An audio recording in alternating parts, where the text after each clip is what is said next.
Hi, this is Alex Chafee, and today I'm going to be speaking to you about my experience going through the Judean desert down to the St. George Monastery, as well as the Inn of the Good Samaritan. Now, when we were going out to the Judean desert, we took a bus, and in a span of about 5 minutes, we went from a complete urban landscape of Jerusalem into the desert wasteland of the Judean desert. This is because in and around Jerusalem, most of the foliage, which you'll see in these pictures, is actually planted by people. Now, as you can see, comparing this to the pictures of the Judean desert, they are quite different. Now, an interesting experience I had before I even got to the St. George's Monastery was when I had just gotten off of the bus in the desert. A little girl was standing right by the door of the bus when I had just gotten off, holding a bunch of bracelets. She was among the 4 or 5 Bedouins there at the camp where the bus had parked.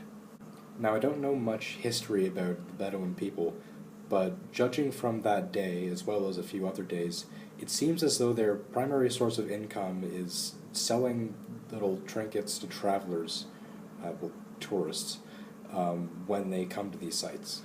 So both this girl and her father approached us asking if we wanted to buy any of these things, and when we went further, we walked into a couple of tables with a bunch of necklaces and things like that, sprawled out. And now when we got there, we were surrounded by this absolutely gorgeous landscape in the middle of the desert. As we were walking both down and up from St. George's Monastery, we were offered numerous donkey rides by the Bedouins, and they were pretty persistent. Unfortunately, I didn't go on one because it was a bit expensive, but this kind of shows the Bedouin lifestyle. St. George's Monastery itself is Greek Orthodox, and when we got there, we were standing in front of a big gate, and we weren't allowed in until the next tour group had left. And once we got into the monastery, we saw a bunch of beautiful pieces of art, and they even preserved some of the ancient mosaic floors.